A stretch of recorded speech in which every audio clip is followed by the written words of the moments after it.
Bismillahirrahmanirrahim. Assalamualaikum warahmatullahi wabarakatuh. Setelah tidak lagi bergabung dengan tentara muslimin, Amr bin As dipercaya Khalifah Umar bin Khattab menjadi gubernur Mesir. Menjadi pemimpin umat Islam di sana, serta berdakwah mengajak kepada siapa saja untuk beriman kepada Allah Subhanahu wa Ta'ala. Amr bin As menempati istana megah, lengkap dengan berbagai kenikmatan dan jaminan keamanan pada setiap waktu.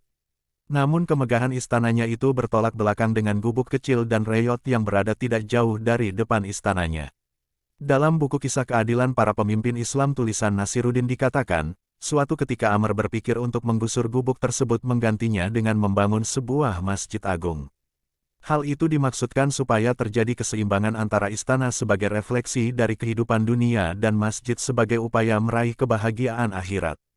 Kemudian Amr mengumpulkan seluruh pejabatnya untuk membahas kemungkinan pembangunan masjid impiannya. Dalam rapat tersebut, Amr mendapat informasi jika gubuk reyot di depan istananya adalah milik keluarga Yahudi miskin. Informasi tersebut justru semakin menguatkan keinginan Amr untuk segera meletakkan batu pertama pembangunan masjid. Esok harinya, Amr memanggil orang Yahudi yang mendiami gubuk ke istana. Sesampainya di istana, Amr kemudian mengutarakan maksudnya ingin membangun masjid di atas tanah tempat gubuk milik orang Yahudi tersebut. Sebagai imbalannya, Amr bersedia membeli tanah dengan harga yang telah disepakati. Mendengar rencana itu, orang Yahudi tidak menyanggupi permintaan sang gubernur. Dengan lantang dia menolak untuk menyerahkan tanahnya walau dibayar berpuluh kali lipat. Sambil berjalan meninggalkan istana, orang Yahudi tetap pada pendiriannya tidak menyerahkan harta satu-satunya yang dimiliki. Sebagai gubernur, Amr tidak mengindahkan keputusan orang Yahudi yang tetap pada pendiriannya. Segera Amr menetapkan surat keputusan untuk membongkar paksa gubuk keluarga Yahudi miskin tersebut. Amr beralasan pembongkaran dilakukan untuk mewujudkan sebuah kemaslahatan yang lebih besar kepada kaum muslimin Mesir. Orang Yahudi yang sedang tidur santai di gubuknya kaget begitu melihat dari kejauhan, sejumlah tentara kerajaan berjalan menuju ke arahnya. Atas perintah gubernur, kami ingin membongkar paksa gubuk kamu untuk dijadikan masjid, kata salah satu prajurit dengan nada tinggi. Keluarga Yahudi menangis tanpa henti, tanpa daya dia menyaksikan tempat tinggal satu-satunya yang mereka miliki harus dibongkar. Orang Yahudi membayangkan saat-saat bahagia melihat senyum anggota keluarganya akan berakhir hanya dalam hitungan menit. Di tengah perasaan sedihnya tersebut, tiba-tiba orang Yahudi teringat akan pemimpin tertinggi umat Islam, Khalifah Umar bin Khattab yang berada di Madinah. Tanpa pikir panjang, segera dia berjalan menuju Madinah untuk meminta keadilan atas keputusan Gubernur Amr.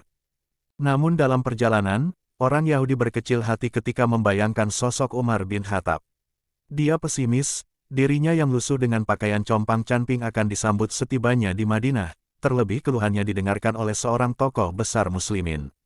Dengan perasaan gundah, orang Yahudi tetap berjalan ke Madinah menjajal keberuntungan nasibnya. Sesampainya di Madinah, semua yang dia takutkan tidak terjadi. Dengan ramah, Khalifah Umar menyambut orang Yahudi layaknya tamu kenegaraan. Suguhan aneka makanan dan minuman menjadi bentuk betapa hormatnya Khalifah kepada tamu, meski dirinya menyadari bukan seorang Muslim. Sambil menyantap hidangan, orang Yahudi menceritakan permasalahannya kepada Khalifah Umar. Di akhir pembicaraan, Umar meminta orang Yahudi untuk mengambil sepotong tulang busuk yang berada di tempat sampah tidak jauh dari tempat dia duduk. Dengan keraguan, orang Yahudi menuruti permintaan Umar. Di tulang busuk itu, Umar kemudian mencabut pedang dari selongsongnya dan menggoreskan garis lurus pada tulang busuk.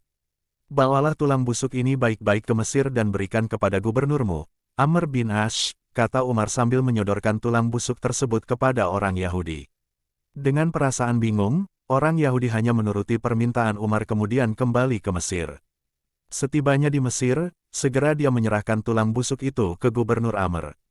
Tidak disangka, setelah memegang tulang busuk tersebut dan melihat goresan lurus, tubuh Amr menggigil dan wajahnya berubah menjadi pucat ketakutan. Segera Amr bin As memerintahkan anak buahnya untuk menghentikan dan merobohkan masjid yang masih dalam tahap pembangunan. Begitu herannya orang Yahudi, sebelum masjid dirobohkan, segera dia bertanya kepada Amr untuk menjelaskan maksud dari tulang busuk tersebut. Tulang itu berisi ancaman Khalifah, yakni Amr bin As, ingatlah kamu, siapapun kamu dan setinggi apapun jabatanmu, suatu saat nanti kamu menjadi tulang yang busuk. Karena itu bertindak adillah kamu seperti huruf alif yang tegak lurus, adil di atas dan adil di bawah. Sebab jika tidak, ku tebas batang lehermu, kata Amr bin As. Segera orang Yahudi tersebut tertunduk haru, ia kagum akan sikap kepemimpinan Khalifah Umar dan keadilannya yang tidak pandang bulu. Dengan perasaan ikhlas, orang Yahudi tersebut menginfakkan tanahnya untuk dibangun masjid. Tidak lama kemudian, dia beriman dengan menyatakan diri memeluk Islam.